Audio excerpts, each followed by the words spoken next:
सुप्रभात बच्चों, आज हम लोग फिर से अध्याय 4 पढ़ने वाले हैं जो जयशंकर प्रसाद द्वारा लिखित है, जिसका मुख्य शीर्षक है आत्मकथा।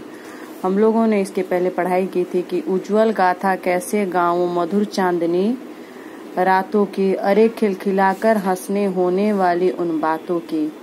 मिला कहाँ वह सुख जिसका मैं स्वप्न देख जाग गया, आलिंगन में आते आते मुस्काया कर जो भाग गया।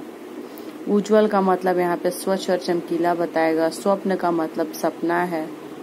मुस्काया का मतलब है मुस्कुराकर। आलिंगन का मतलब यहाँ पे गले लगाना कहा गया है। कवि कहते हैं कि मैं मधुर चांदनी रातों की स्वच्छ व कांतिमान कहानी किस प्रकार गाऊं। चांदनी रात में खिलखिलाकर हंसते हुए होंगे वार्तालाप का वर्णन मैं कैसे करूं।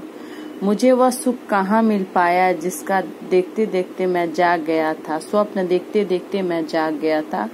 जो सुंदर स्वप्न मेरे आलिंगन में आते मुस्कुराकर भाग गया था, उस कहानी को मैं कैसे कहूँ।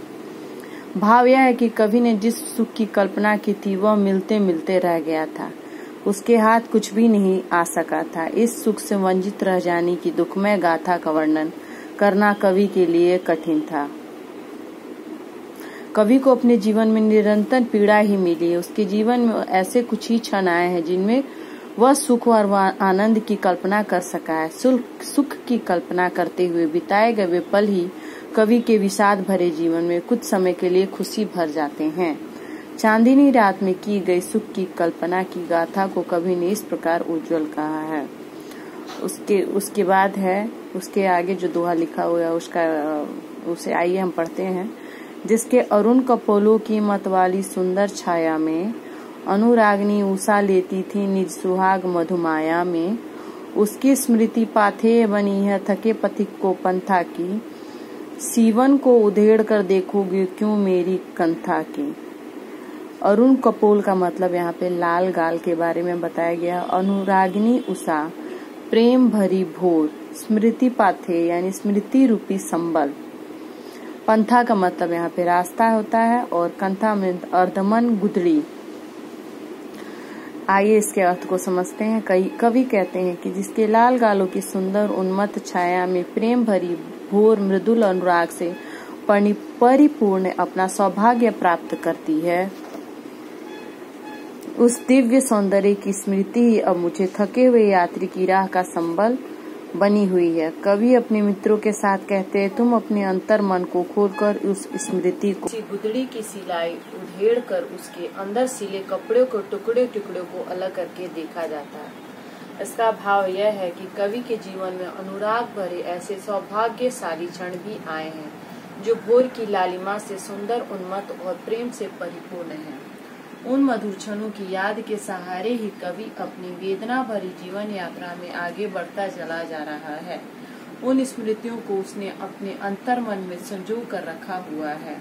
वह प्रश्न करता है कि अंतर मन में छिपी हुई मेरी मधुर स्मृतियों को तुम क्यों नहीं देखना चाहते हो। अर्थात इससे तुम्हें आनंद नहीं बल्कि दुख ही प्राप्त होगा।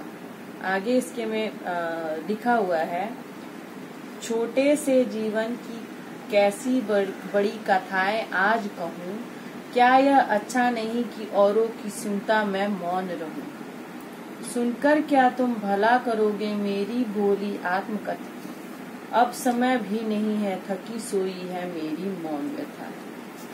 कवि कहते हैं कि अपने छोटे से जीवन की बड़ी कहानियां आज मैं कैसे कहूँ। क्या यह अच्छा नहीं होगा कि मैं दूसरों की कहानियां सुनता हुआ चुप ही रहूं। तुम मेरी भोली आत्मकथा सुनकर भी भला क्या करोगे, अभी उससे कहने का समय ही नहीं है और मेरी मौन पीड़ा अभी थक कर सोई हुई है।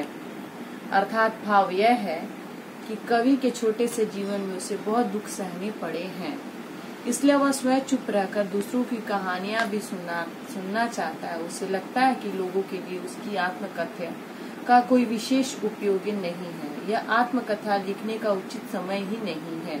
उसके हृदय की वेदना अभी सुप्तावस्था में है। छोटी सी कवि की आत्मकथा में जीवन की खुशियों से भरा कोई अंश ही नहीं है। उसमें केवल पीड़ा ही पीड़ा है। जिसे देखकर पाठक स्वयं दुख का अनुभव करेंगे। जिस आनंद को प्राप्त करने की आशा में वे कवि से आत्मकथा लिखने की बात कह रहे हैं, वह आनंद उन्हें नहीं मिल सकेगा। इसलिए कवि कहते हैं कि उन्हें इसकी आत्मकथा सुनकर कुछ भी प्राप्त नहीं होगा। कवि के कहने का आशय यह है कि उसने अपनी बहुत ही कष्ट झेले हैं, परंतु उसने अपनी पीड़ा को प्रकट नहीं किया। उसकी व्यथा मौन ही हो रही है, बहुत समय से अनुभूत हो रही है। उसकी वंदना वेदना अब थक कर सो गई है, अर्थात उसके हृदय की व्यथा अब पुरानी हो चुकी है। बच्चों, ये अध्याय यही समाप्त होता है। इस अध्याय को आप ध्यान से पढ़ें और समझें।